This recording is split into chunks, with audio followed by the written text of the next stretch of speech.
Rimuru, the hero copycat by RimuruEdward6. All Might Pav. The next day, I was patrolling a part of the city known for its rougher edges. It wasn't uncommon to find villains or troublemakers lurking here, and I made it a point to show my presence whenever I could. Sometimes, all it took was being visible to keep the peace. As I turned the corner of a narrow street, I froze. There she was. The girl from yesterday, the one with the unnerving calm, was walking alone in this dangerous neighborhood. Her silver hair caught the sunlight, making her stand out even more in a place like this. What was she doing here? Before I could call out to her, I saw movement ahead. A group of thugs stepped out from an alley, blocking her path. They didn't look like professional villains, but their rough demeanor and the sneers on their faces were enough to put me on edge. "Hey, girlie," one of them said, his voice dripping with menace. "You lost or something? This ain't the kind of place for someone like you." I tensed, ready to intervene, but what happened next stopped me in my tracks. The girl didn't panic. She didn't run. Instead, she raised her hand, her expression calm but deadly serious. "I'm not in the mood," she said, her voice cold. "Walk away. Now." The thugs laughed, clearly not taking her seriously. One of them stepped closer, raising his hand as if to grab her shoulder. But before he could touch her, she moved. It was like watching a pro hero in action. She sidestepped his reach effortlessly, grabbed his arm, and twisted it in a way that sent him sprawling to the ground. The precision, the fluidity, it was almost too perfect. And then it hit me. She was using my quirk. Not the physical strength, of course, she didn't have my raw power, but her movements, her timing, her understanding of how to handle multiple opponents, it was all eerily similar to the way I fought. Another thug charged at her, but she ducked under his swing and swept his legs out from under him.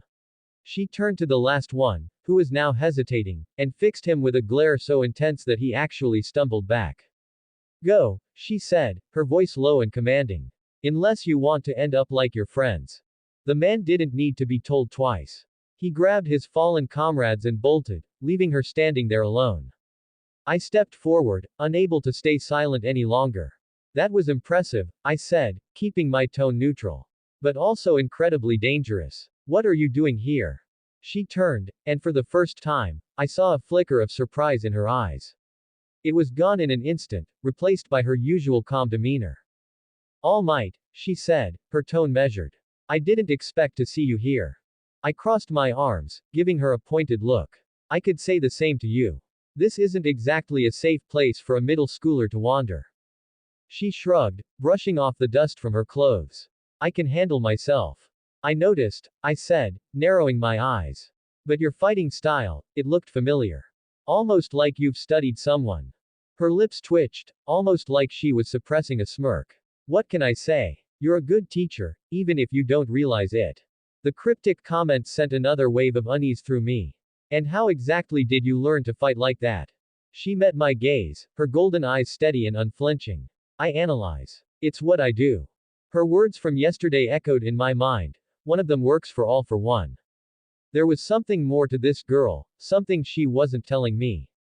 I didn't know if she was a danger or an ally, but one thing was certain, she wasn't just another civilian. "You're not giving me much to work with," I said, trying to keep my tone light despite the tension building inside me. She shrugged again, turning to leave. "I didn't think I owed you an explanation." "Wait," I called, stepping closer. "At least tell me your name." She paused, glancing back over her shoulder. For a moment, I thought she wouldn't answer. "Rimuru," she said finally.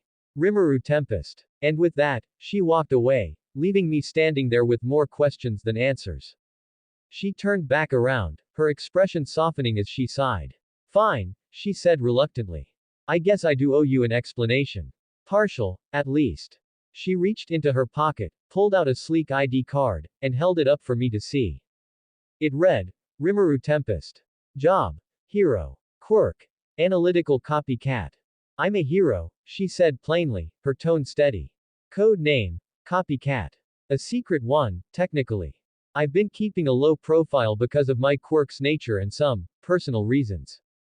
I blinked in surprise. A secret hero. Someone her age. This was unheard of. "What kind of hero operates in secret?"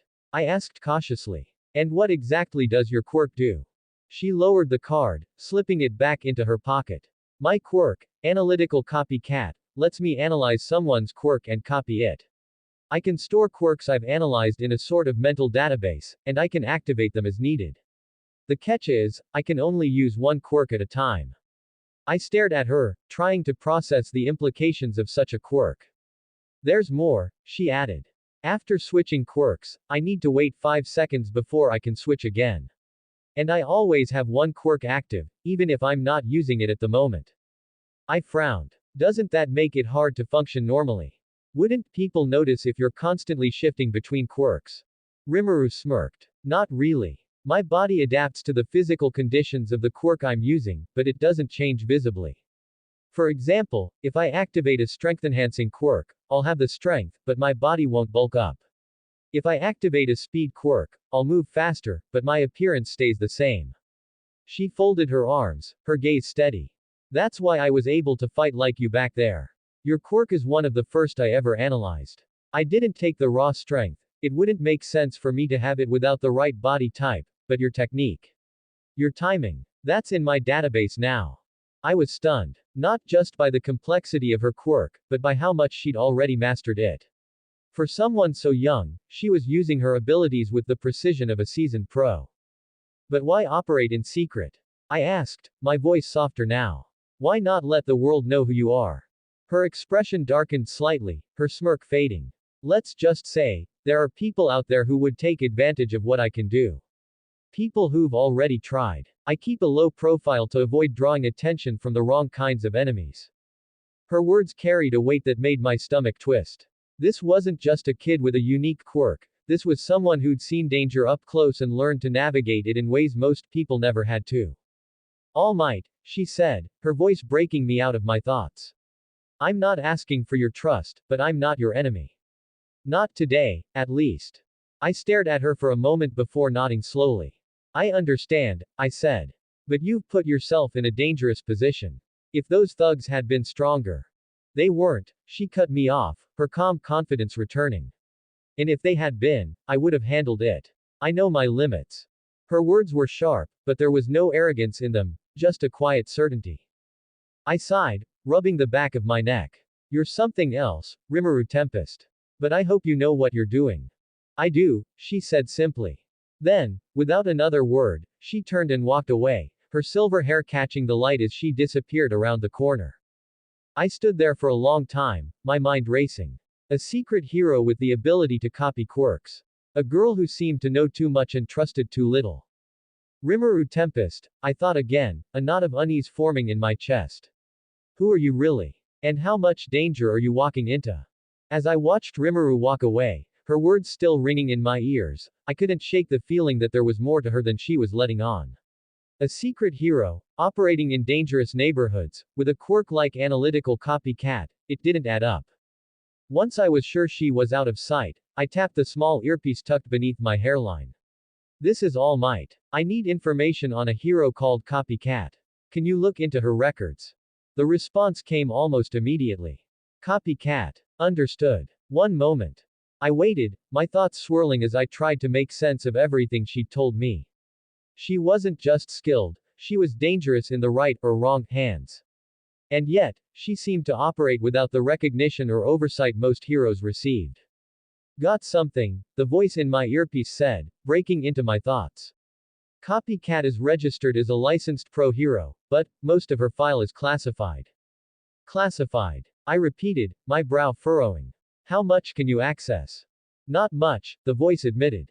But here's what I can tell you. Strength-wise, she's ranked on par with Hawks. Her quirk adaptability and tactical prowess put her in the upper echelon of heroes, even if she doesn't have the same visibility. Her missions are primarily high-risk and covert. Beyond that, everything else is redacted. My eyes widened in surprise. On par with Hawks. That wasn't a comparison made lightly. Hawks was one of the most capable and resourceful heroes I'd ever worked with. For this girl, this Rimuru Tempest, to share that ranking was astonishing.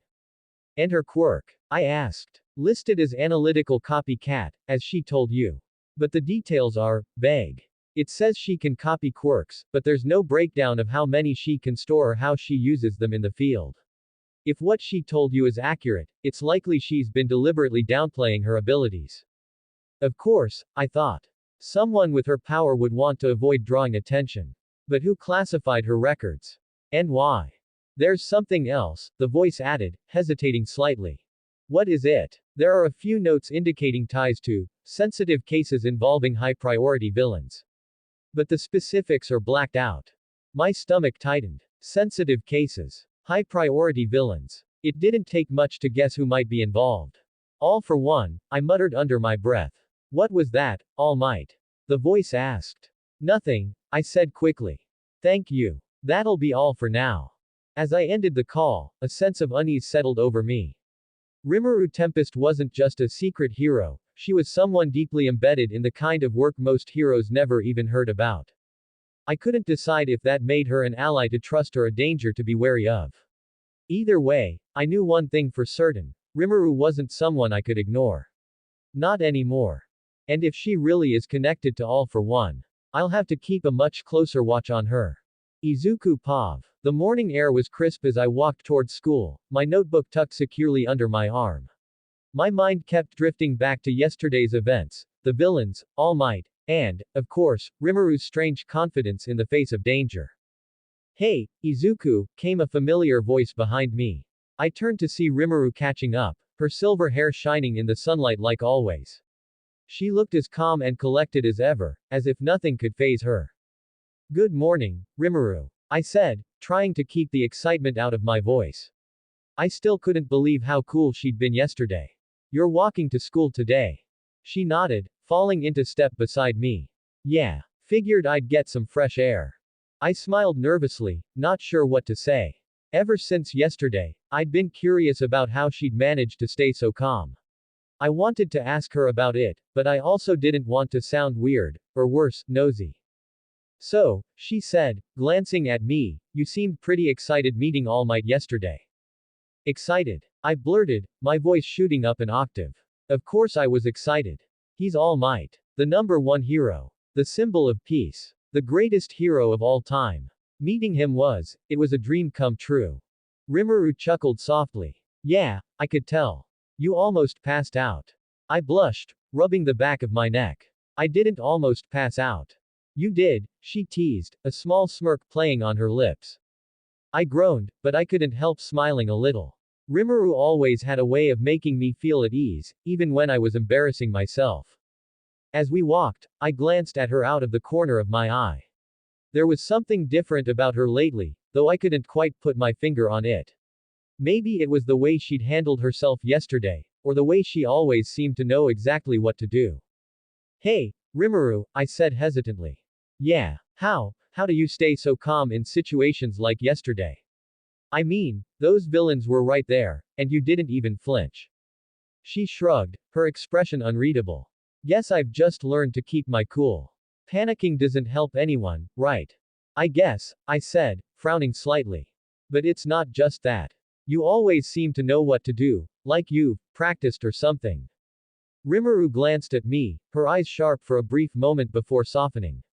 Let's just say I've had my fair share of tough situations. You pick things up along the way. I wanted to ask more, but the way she said it made me think she didn't want to talk about it. Anyway, she said, changing the subject, have you thought any more about what I said? About your quirk. My heart skipped a beat. Ever since Rimuru had told me I might actually have a quirk, I hadn't been able to stop thinking about it. The idea that my ability to analyze and strategize could be something more than just a talent, it felt like a dream I didn't dare believe in. Yeah, I admitted. But I still don't know how to use it. I mean, if it's really a quirk, how do I even train it? Rimuru smirked. That's the fun part. You figure it out. Easy for you to say, I muttered, though I couldn't help smiling. As we approached the school gates, I felt a little more confident than I had the day before. Rimuru always had a way of making me see things differently, even if I didn't fully understand her. Maybe one day, I'd figure out her secrets. But for now, I was just glad to have her as a friend. The morning bell rang as Rimuru and I stepped into the classroom. As always, the noise was almost overwhelming, students chattering, calling out to friends, and the occasional bang from someone dropping their books. It was chaotic, but I'd grown used to it. Yo, Midoriya! Shouted Hitoshi Sato, a tall boy with spiky blonde hair who always seemed full of energy. Did you hear? Katsuki says he's going to show off some new explosion move in gym class today. I flinched at the mention of Katsuki. Oh, no, I didn't hear that. Of course you didn't, came the sharp voice of Mina Ishido, who slid into her seat with a mischievous grin. Bakugo doesn't exactly keep you in the loop, does he? Her pink skin shimmered faintly in the sunlight streaming through the windows, and she leaned closer with a conspiratorial smirk. Don't worry, Izuku. If he blows himself up, I'll make sure to get a picture for you. I smiled nervously, not sure how to respond. Rimuru, meanwhile, slid into her seat beside me with her usual calm demeanor, completely unfazed by the chatter around her. Hey, Rimuru, called out Denki Kaminari from across the room. Are you gonna ace the math test again? Give the rest of us a chance, will you? Rimuru raised an eyebrow. Maybe if you spent more time studying and less time trying to figure out how to charge your phone with your quirk, you'd have a shot. The class erupted into laughter as Denki rubbed the back of his neck sheepishly. Fair enough. As class began, I did my best to focus on the lessons, though it was hard with Katsuki glaring daggers at me every time I glanced in his direction. Rimuru, on the other hand, seemed completely focused, jotting down notes with her usual efficiency. When the lunch bell finally rang, I felt a wave of relief. The cafeteria was loud and crowded, but it was better than enduring Katsuki's constant scowls. I grabbed a tray of curry and rice and made my way to the table where Rimuru was already sitting. She was surrounded by a mix of students, each with their quirks and personalities on full display. Hey, Midoriya. Eijiro Kirishima waved me over, his shark-like teeth flashing in a friendly grin. Come sit with us. We're talking about hero training. I hesitated for a moment but sat down. Kirishima always had a way of making everyone feel welcome, and the excitement in his voice was contagious. So, Mina said, leaning forward, if you could pick one pro hero to train you, who would it be?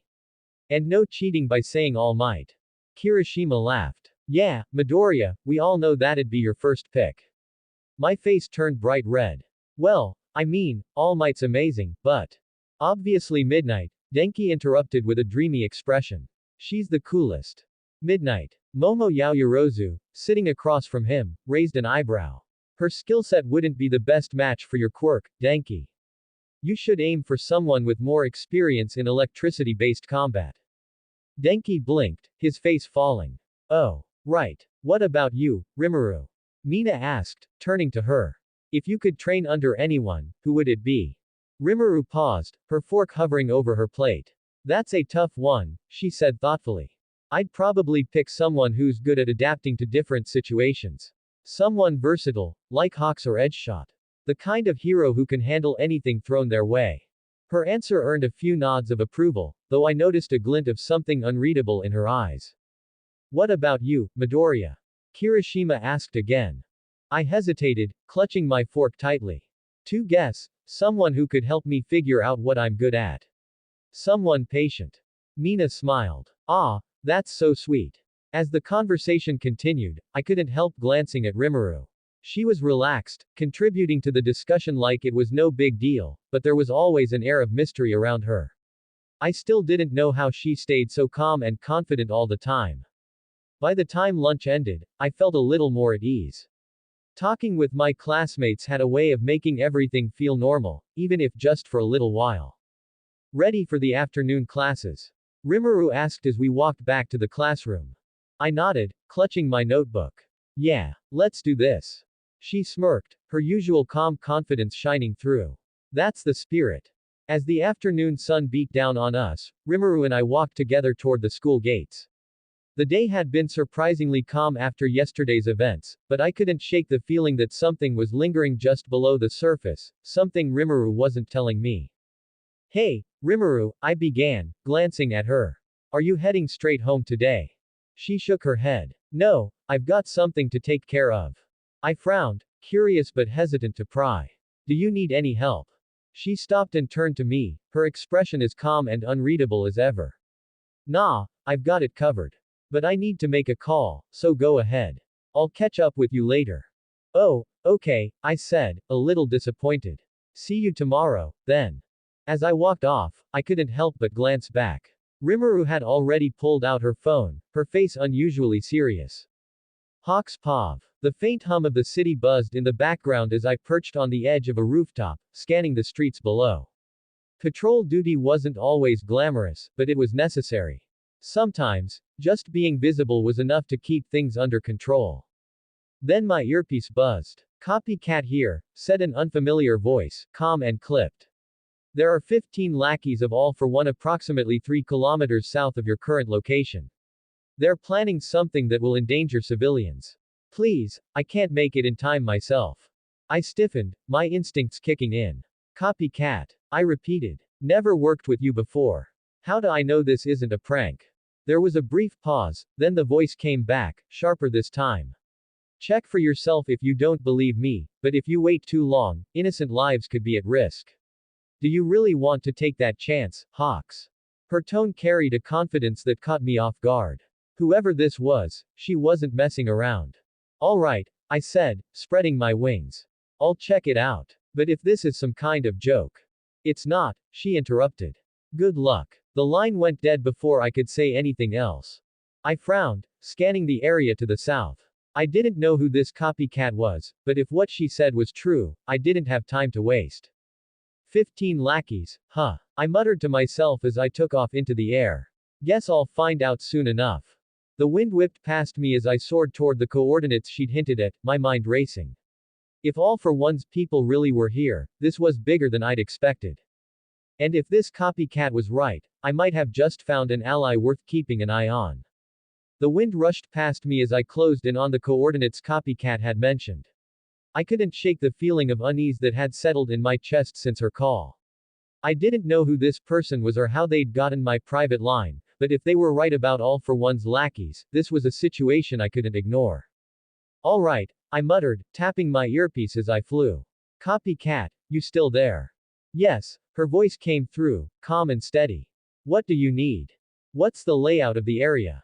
I asked, scanning the streets below for any signs of trouble. "If you've got this much information, I'm guessing you know the terrain." "There's an abandoned warehouse at the location," she replied without missing a beat. 3 floors, but most of the activity is happening on the second. There's a loading dock on the west side and an emergency exit on the east. They're likely using the dock for moving supplies. I whistled low. "You've done your homework. What about their numbers? Are we really looking at 15? "Confirmed," she said firmly. "Most are standard lackeys, but 2 of them have quirks you'll need to watch out for." I adjusted my flight path, dipping lower as I approached the warehouse. Quirks, huh? What am I up against? One of them has a strength enhancement quirk, but it's short-lived, think bursts of power for about 30 seconds. The other can manipulate metal objects within a 10-meter radius, but only if they're already loose. "Got it," I said, my wings flaring as I landed on a nearby rooftop. "And their goal? What are they moving?" "Explosives," she said flatly, making my stomach drop. "Their plan is to plant them around a nearby apartment complex. If they succeed, we're looking at massive civilian casualties." "Explosives," I hissed, my feathers bristling. "Why the hell would they target an apartment complex?" "Distraction," she explained. "All for One's agents thrive on chaos. While the heroes are tied up dealing with this, they'll be working on something bigger elsewhere." Her tone was so calm and analytical, it almost unnerved me. "You sound awfully certain about this," I said. "How do you know so much?" "That's classified," she replied without hesitation. "Focus on the mission, Hawks." I clicked my tongue, annoyed but unable to argue. Whoever this copycat was, she clearly knew what she was doing. "I'm going in," I said, leaping off the roof and gliding toward the warehouse. "Keep feeding me intel." "Understood," she replied. The warehouse was just as she'd described. Old, grimy, and eerily quiet. I perched on a broken window frame, scanning the interior. Sure enough, I spotted several goons unloading crates from a truck near the loading dock. "Copycat," I whispered, "I count 7 near the west side." "Where are the rest?" 3 on the second floor near the center staircase," she said. 2 patrolling the east exit, and 3 more moving crates to a secondary vehicle on the north side. I smirked. "You've got eyes everywhere, don't you?" "Just focus," she said dryly. With her guidance, I moved silently through the building, using my feathers to disable the lackeys one by one. The first group went down easily, their movements too predictable to pose a real challenge. Second floor next, I whispered as I scaled the stairs. Any surprises waiting for me? Two of the quirked individuals are up there, she warned. Metal manipulation and strength enhancement. They're keeping an eye on the explosives. Perfect, I muttered. As I reached the landing, I spotted them immediately. The strength-enhanced thug stood near a pile of crates, while the other was fiddling with a collection of wires and timers. Copycat, I murmured. Any advice on how to handle these two? Take out the metal manipulator first, she said. If they activate their quirk, they'll turn the environment against you. Strength enhancement will try to rush you, so keep your distance and wear them out. Got it, I said, a grin spreading across my face. Thanks for the play-by-play. With a flick of my wrist, I sent two feathers toward the metal manipulator, disarming them before they could react. The thug shouted in surprise, drawing the attention of their partner, who charged at me with a roar. Strength guys coming in hot, I muttered. Keep moving, Copycat instructed. Don't let him get close. I darted to the side, my wings carrying me out of reach as the thug swung wildly. Following her advice, I kept my distance, using my feathers to chip away at him until his quirk's time limit ran out. When the last lackey hit the ground, I exhaled, my feathers returning to me. All clear, I said into the earpiece. Explosives are secure. You were right, this could have been a disaster. Good work, she replied. Authorities are en route to handle cleanup. You should clear out before they arrive. I frowned. What about you? You did half the work here. I don't need credit, she said simply. I just need to make sure people stay safe. Her voice was calm, but there was something in it that caught me off guard, a quiet determination that spoke of experience far beyond her years. Copycat, I said as I made my way out of the warehouse, I don't know who you are, but I owe you one. If you ever need backup, call me. There was a brief pause before she answered. Thanks, Hawks. I'll keep that in mind. And just like that, the line went dead. After the mission was wrapped up and the authorities took over, I found myself perched on a rooftop, staring out over the city. The encounter with Copycat was still fresh in my mind. Whoever she was, she'd been indispensable, feeding me critical intel in real time, guiding my every move like a pro. But it was more than that. She wasn't just efficient, she was confident, deliberate, and far too experienced for someone I'd never even heard of. And that bugged me. I tapped the communicator in my earpiece, connecting to my usual channels. This is Hawks. I need some information on a pro hero called Copycat. Can you dig up whatever you can find? The familiar voice on the other end crackled to life. Copycat. Hang on, pulling it up now. I leaned back against the rooftop ledge, the night air cool against my face. Something about her had stuck with me, the way she spoke, the precision of her intel, the way she seemed to know exactly what to do. All right, I've got something, the voice said, pulling me out of my thoughts.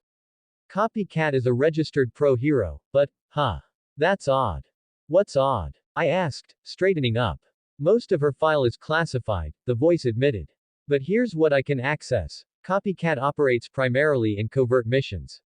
Strength-wise, she's ranked among the top tier, comparable to Hawks and Edgeshot in terms of tactical skill and adaptability. Comparable to me, I said, raising an eyebrow. That's high praise for someone I've never met in person. There's more, the voice continued. Her quirk is officially listed as Analytical Copycat. It allows her to analyze and copy quirks, storing them for future use. The only limitation mentioned is that she can only use one quirk at a time and must wait 5 seconds between switches. I frowned. That part, at least, lined up with what she'd told me herself. What about her record? Any notable missions? That's the thing, the voice replied. Most of her operations are marked as classified. But there are vague mentions of her involvement in dismantling several high-level villain operations, some of them tied to All for One. The mention of All for One made my stomach twist. Tied to All for One. How directly? Details are blacked out, but the implication is that she's been gathering intel on his network for a while. She's got a reputation for staying under the radar, but the people who know about her seem to trust her implicitly. I let out a low whistle. A secret hero who specializes in taking down All for One's goons, and I'm just hearing about her now. Guess I need to update my network. Anything else you need? Yeah, I said, my tone serious. Any personal details? Real name, background, anything that isn't redacted. The voice hesitated. Sorry, Hawks. That's all locked up tight. Whoever copycat is, someone high up doesn't want her identity getting out. I sighed, running a hand through my hair. Figures. Alright, thanks for the info. Let me know if anything else turns up. Will do. Be careful, Hawks. If she's tied to All for One's operations, she could be in the middle of something big. Yeah, I muttered as the line went dead. Something tells me she already is. I stood there for a moment, staring out at the city lights below. Copycat wasn't just a hero, she was a mystery. And if she really had been tracking All for One's lackeys, then her presence in my mission today wasn't a coincidence. Who are you, Copycat? And what aren't you telling me? With a deep breath, I spread my wings and took off into the night, the questions about her still buzzing in my mind.